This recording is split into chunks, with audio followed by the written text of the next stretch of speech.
You don't like Israel? You. You say genocide? You. You don't want to take 60 seconds to learn what a Zionist really is? You. They're saying that Israel has no right to exist. Hell Hitler, he's a G. I wish you invaded all you guys, bro. On behalf of 9 million Israelis, I say to them, no, we will not roll over and die. History is going to record who was a perpetrator of evil, who was a bystander to evil, and who was an upstander.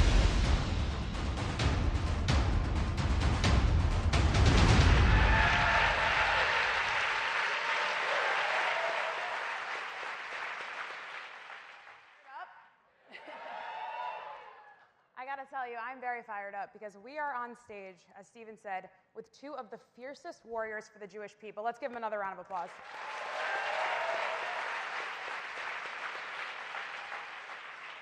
Michael and Aviva, thank you so much for coming.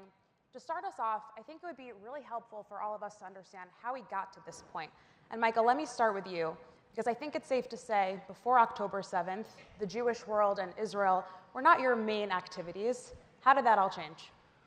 October 7th happened, and the reaction and the shock and the horror, I'd say it took me about 36 hours for it to really sink in, and it was just a primal sort of reaction to defensive reaction. It was a sort of fight or flight situation. You know, I grew up in New York City. I'm what you would call a everything bagel with cream cheese lox, onions, and capers. I don't, because they say bagel and lox Jews. I don't think that exists. I don't think anybody just eats a bagel and just lox. So, yeah, and then, here we are. Well, we're grateful. We all have to think about that, the bagels and the lox. Got to think about that more. I mean, does anyone have bagel with just lox? It's always something else besides lox. Right? Unless you're on a diet, which it's got to be a toasted bagel or something. It can't just be a plain bagel with just lox. It's kind of dry. 2 Jews, 3 opinions. We can keep talking about it after this. Aviva, obviously you're more ingrained in the Jewish world, but that doesn't necessarily dictate that you were going to become one of the most important voices on social media for us. How did that happen for you? So first of all, big thank you to AJC for inviting me to be here. It's a great honor and pleasure. I used to be the speechwriter for Israel at the United Nations, and there's a lot to say about working at the United Nations, working for Israel at the United Nations, which is an institution that is notorious for its bias against Israel. And one question that I still get asked by a lot of people is, why does Israel participate? Why would you voluntarily belong to an organization that constantly demonizes and delegitimizes? And more than that, you have to pay to be a member in good standing at the United Nations. I know, it's very hard to think about. So why do it at all? And as much as I get asked that question, that was never once a conversation inside of the delegation, because there's a mentality that says Israel has every right to participate in and contribute to global affairs. And I'll say it again. Israel has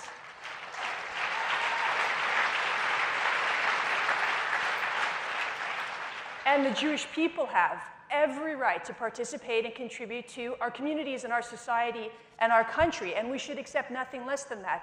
So the mentality that I bring to this work is that I call bullshit. None of this, I swore before you, lost the bet. None of this is normal or acceptable, and I will not for 1 minute of one day allow it to stand.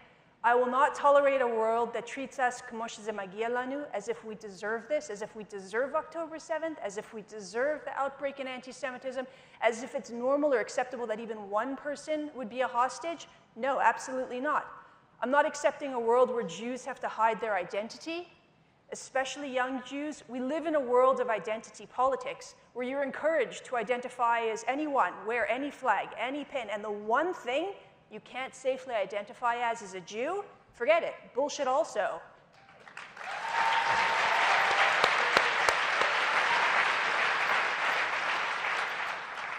And I've had it with people that will speak with great sympathy about dead Jews, but won't take any meaningful action to safeguard living Jews. That's what actually matters.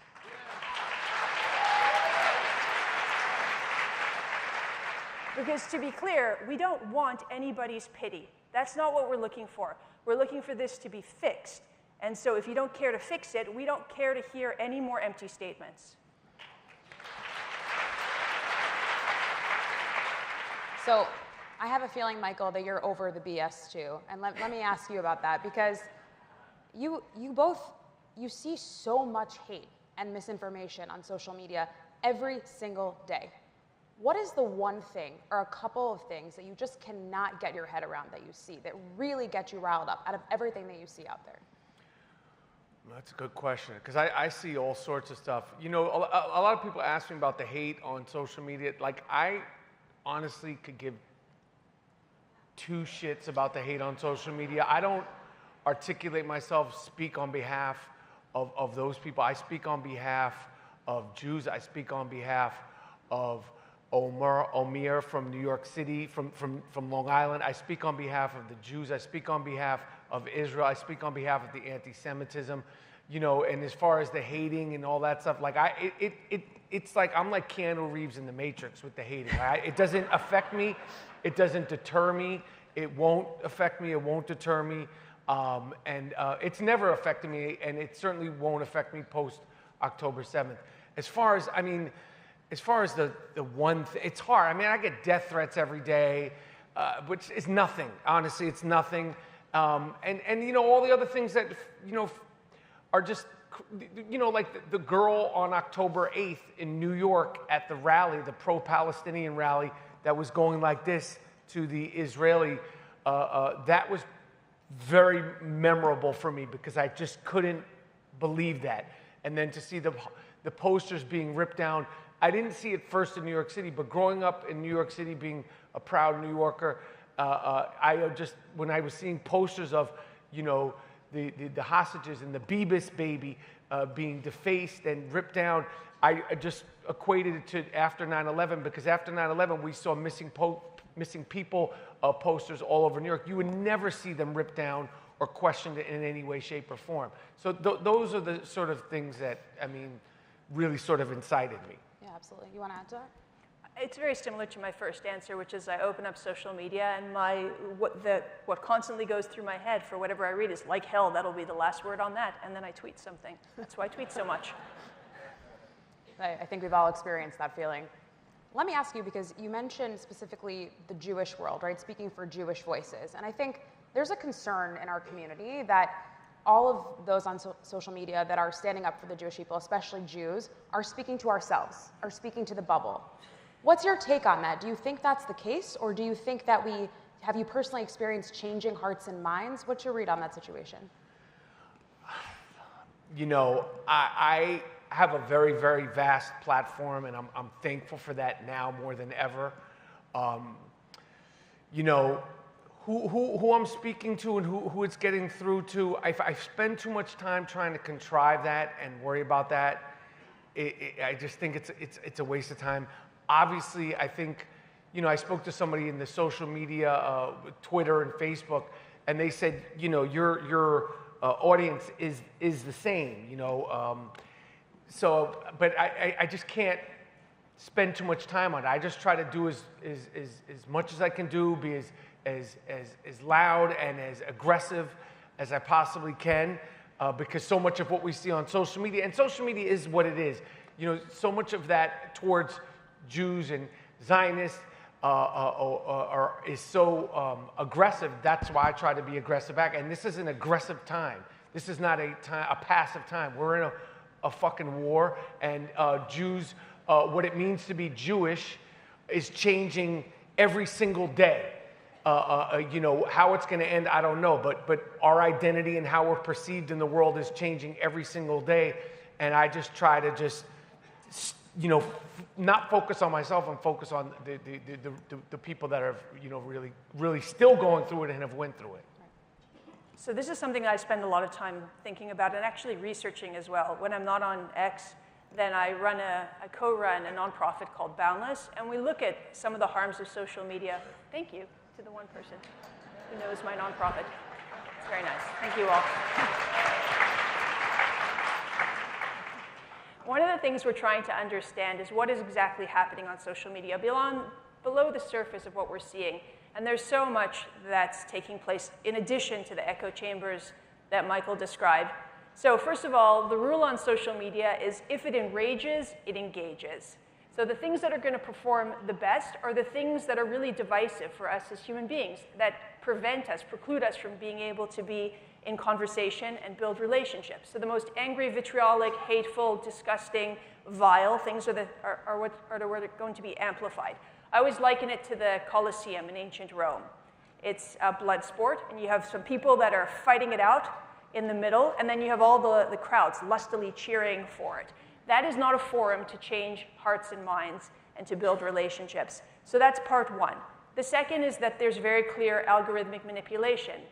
You might have read news stories about TikTok. There's studies that have been done that show that TikTok is suppressing certain content, mostly related to China, and it's amplifying other content that maligns the United States. So it's clearly what's in the interest of the Chinese government. Then you have the bots, inauthentic activity. The estimates are that 26% of the conversation on social media are robots. There's a 1 in 4 chance that whomever you are currently fighting with on social media is a robot, and they will always have the last word. I actually it's not never, but almost never read my comments or my DMs because my baseline assumption is you're a Hamas or you're a robot. There's nothing to engage with.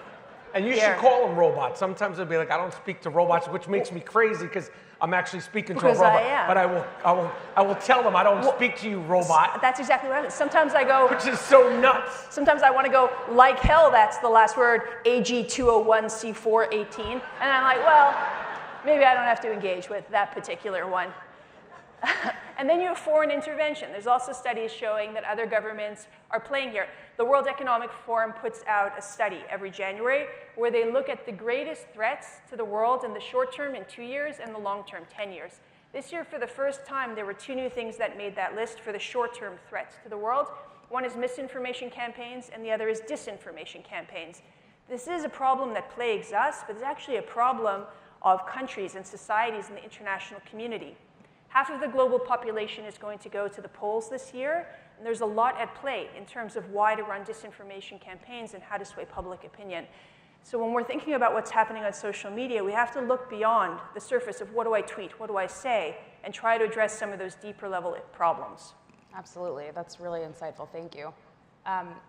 Speaking of beyond social media, let's step away from social media for one moment. Michael, you are part of a small but mighty group of Jewish actors, comedians, entertainers who are being vocal, but you've been critical of Jews in the industry who are not speaking out. And I think many of us are frustrated. Why aren't more celebrities speaking with moral clarity? Can you give us a sense, is there more support behind the scenes? What is holding people back? What can we do to get more people who are famous to speak out? Well, I've spoken out against them as a whole because I resent them. I resent my profession who infamously, iconically, going back to when Marlon Brando had the woman at the Academy Awards, to every other actor talking about, climate change, penguins dying, LGBTQ, Black Lives Matter, pigeons dying, and everything under the sun. And to see through this period, particularly during the awards ceremonies in January and February, not one person said the word hostages. After the Emmys, I woke up the next morning and I was embarrassed. I was embarrassed that I was associated with these people because I know that so many of prominent Jewish actors, specifically Jewish actors and actresses who've made careers off of being the neurotic Jew and the stereotypical Jew and leading with their Judaism, they don't have to be as bombastic as I am, but just to not say anything simply about the hostages. It could be free the hostages and whatever else you want. I don't know. There isn't something going on behind the scenes. The people who have said something have said something. It's 240-something days now. If they haven't said something now, they're not going to say something.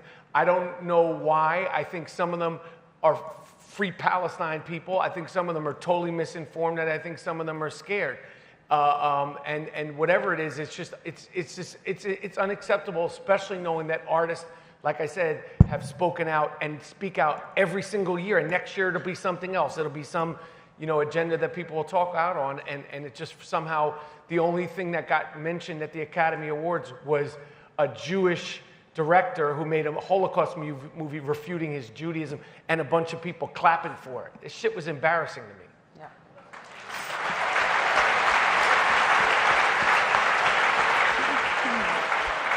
So well said. It was embarrassing to us as well. Aviva, I also want to ask you about your expertise, because you're a warrior on social media, but you're also an educator, as has come up. And tomorrow, AJC is launching our 2024 opinion survey of Jews in the United States. And I want to highlight a couple of stats for you and get your reaction. More than 1 in 5 American Jews said they had received 0 formal education about Israel. And those who reported no education about Israel were least likely to say they felt more connected to Israel since October 7th, followed by those who categorized their education as weak. In contrast, 62% of those who characterized their education about Israel as strong said they felt more connected to the Jewish state after October 7th. So to me, this says, yes, we need to educate the world about anti-Semitism and about Israel, but we have a lot of work to do in our own backyard. So where do we start? Yeah, it's critically important. We do this research at Boundless also. We're doing a lot of public opinion polling as it relates to the war, as it relates to anti-Semitism, with a focus on speaking to non-Jewish audiences. There are 2 things that correlate with support for Israel. There are 2 things that correlate with standing up for anti-Semitism. One is age, and the other is education. But I could just say education twice, because the reason we have an age problem is because younger people either don't have the education, or because whatever affiliation they have, we have too many Jewish institutions that decided they're not going to talk about or educate about Israel, which now, to our enormous detriment. We saw this even a few years ago, that for young people that said that Israel was a frequent topic of conversation in their homes, 85% feel connected to Israel. For those that said that it wasn't ever spoken about, it's fewer than half, 45% say that they feel connected to Israel. And it's equally important when we're talking about non-Jewish audiences and anti-Semitism. We did a study that found 2/3 of non-Jewish Americans do not know what the word Zionism means. Of the ones that do know, so the 1/3 that do know, more than 90% will say that anti-Semitism is a problem in this country, and more than 80% will say that they feel that they must personally do something in order to address anti-Semitism. So it gives you a sense of just how critical it is that we begin to rethink how we educate about Israel to all different audiences. Well, we have a lot of work to do on a lot of fronts, it seems. I want to ask you both one final question, because we believe at AJC that you're not alone in this work, and you've been incredible, but there's a lot for all of us to do on social media and in the other areas that we mentioned. What's your charge to everyone in this room? There's something keeping you going. What can keep us going to join in this fight? How can we help? Do not accept anti-Jewishness, anti-Semitism, anti-Zionism the same way we collectively as Jews haven't accepted, and we've stood up for every single thing under the sun. Do not accept it. It's not okay. It's not to be normalized. It's not to be accepted in any way, shape, or form. And to continue, I could say that I have educated myself and armed myself with so much knowledge and history, and armed myself with the confidence. Because the more confidence you have and the more understanding you have of who we are, where we've come from, where we're going, and all those things, the more you can stand up. It's helped me enormously. I mean, I have been in a humongous education in the last 6 or 7 months, and it gives me the confidence to be able to speak up and to stand up and, and to fight the way I do. Because it's like I said, being Jewish is changing, and being recognized as a Jew is changing. And for a lot of us that are adults in here, we're fine with that. But the younger people, going forward, when the dust settles, it's going to be like, what kind of Jew are you? Are you this kind of Jew or that kind of Jew? And people need to be comfortable to say, that they're a proud, strong Jew, and if need be, this is why.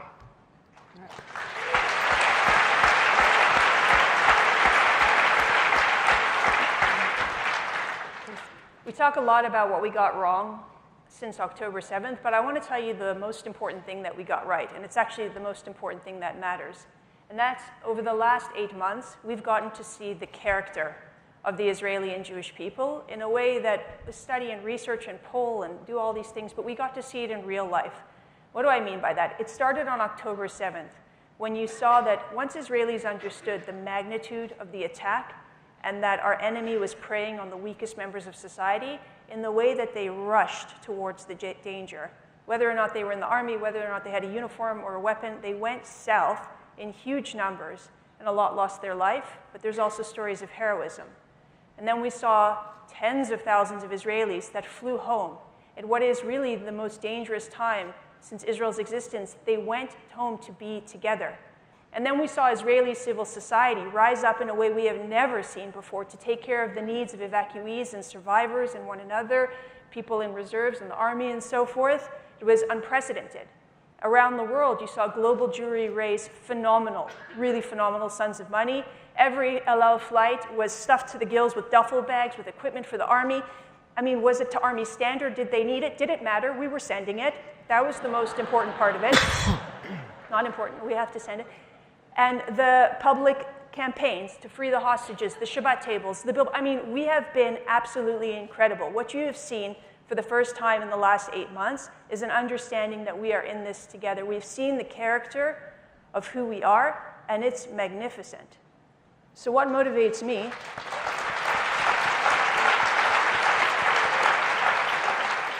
And what should motivate all of you is to be worthy of the people that we belong to, because they deserve the very, very best.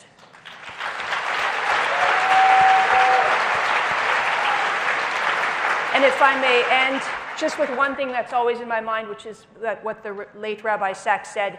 He said, there are always going to be people who look down upon Israel and the Jews, and the only response to that is to walk with your head held high, so that they have no choice but to look up in order to be able to see you.